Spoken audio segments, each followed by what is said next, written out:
प्यारे दोस्तों, सोते वक्त अगर कोई शख्स कुरान करीम की इन प्यारी सी दो सूरह का विर्द करे तो इंशाअल्लाह ताला हर बड़ी से बड़ी परेशानी, मुश्किल, मुसीबत दूर होगी। ज़िंदगी के तमाम जायज़ मकसद पूरे होंगे, रुके हुए काम बन जाएंगे। अल्लाह तबारक ताला से जो मांगेगा हासिल होगा।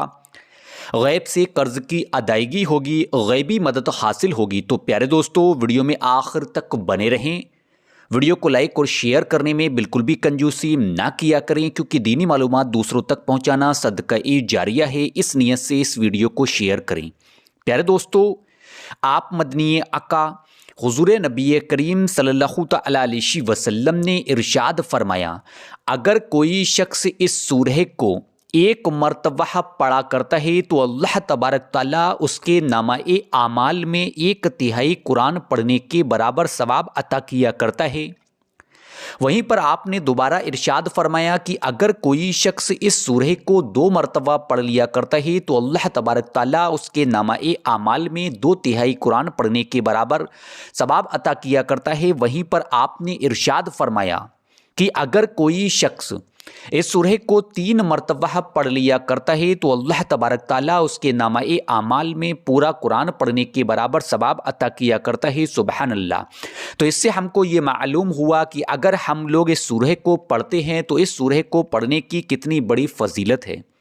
प्यारे दोस्तों, अगर कोई शख्स इस सूरह को रात को सोने से पहले पढ़ने का मामूल बना लिया करता है तो वो शख्स रात भर हर तरह की बला से, मुसीबत से, दुख तकलीफ से महफूज रहेगा।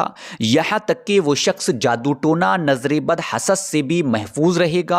अल्लाह तबारक ताला से वो शख्स जो भी दुआ करेगा इंशाअल्लाह ताला हर एक जायज़ दुआ कबूल होगी। अल्लाह तबारक ताला की उसको गैबी मदद हासिल होगी।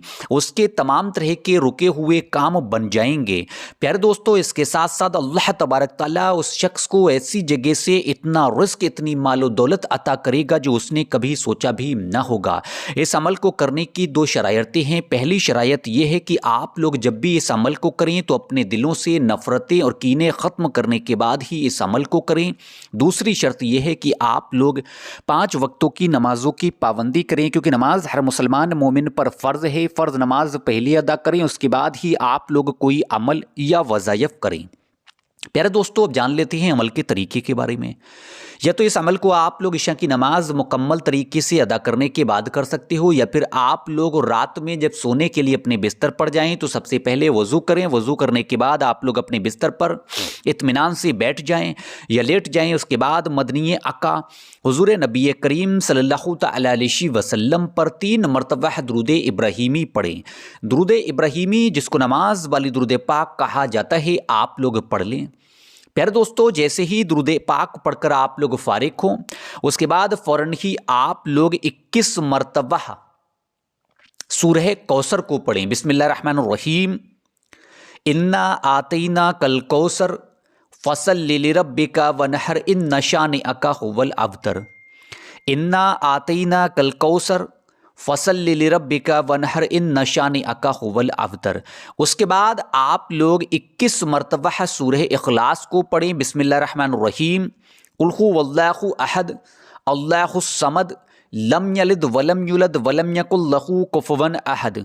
कुल हुवल्लाहु अहद अल्लाहुस समद लम यलिद वलम यूलद वलम यकुल लहू कुफुवन अहद। इन दोनों सूरतों को 21-21 मरतबा पढ़ने के बाद आखिर में 3 मरतबा दुरूद पाक पढ़ें। दुरूद पाक पढ़ने के बाद आप लोग वहीं अपने बिस्तर पर इत्मीनान से बैठे रहें, लेटे रहें, बिना किसी शख्स से बातचीत किए हुए आप लोग एक तस्बीह तौबा अस्तगफार की पढ़ें। जो भी तौबा अस्तगफार याद हो पढ़ लें। अस्तगफिरुल्लाह अस्तगफिरुल्लाह अस्तगफिरुल्लाह सबसे छोटी तौबा अस्तगफार, बड़ी तौबा अस्तगफार अस्तगफिरुल्लाह और रब्बी मिन कुल्ले ज़ंबियों व आतूबु इलैहि अस्तगफिरुल्लाह और रब्बी मिन कुल्ले ज़ंबियों व आतूबु इलैहि। प्यारे दोस्तों, तौबा अस्तगफार की तस्बीह को पढ़ने के बाद अल्लाह तबारक ताला की बारगाह में दोनों हाथों को उठाकर रो रो कर आजिज़ी होकर इनकिसारी के साथ दुआ करें। अभी मेरे साथ दुआ करें। ऐ अल्लाह ए गफूर रहीम, हमारे तमाम गुनाहों को माफ़ फरमा। ऐ अल्लाह, तमाम लोगों को नमाज का पाबंद बना दे। ऐ अल्लाह, हमारी इबादतों को कबूल कर। ऐ अल्लाह जो तंगदस्त है उनकी तंगदस्तियाँ दूर कर, जो बेऔलाद है उनको नेक और सालेह औलाद अता कर। ऐ अल्लाह आखिरत में अपना दीदार नसीब कर, मरते वक्त कलिमा नसीब कर। आमीन अल्लाहुम्मा आमीन। प्यारे दोस्तों, कमेंट बॉक्स में आमीन लिखना बिल्कुल भी ना भूला करें। क्या पता किसके दिल से निकली हुई दुआ कबूल हो जाए, उसके ज़रिए हमारी भी दुआ कबूल हो जाए। इस अमल को रोज़ाना करने का मामूल बना लें। अब मैं आपसे जाने की इजाज़त चाहता हूँ। इंशाअल्लाह ताला सुबह में 11:30 बजे मुलाकात होगी एक और ख़ास वीडियो के साथ। जब तक के लिए दुआ में याद रखें।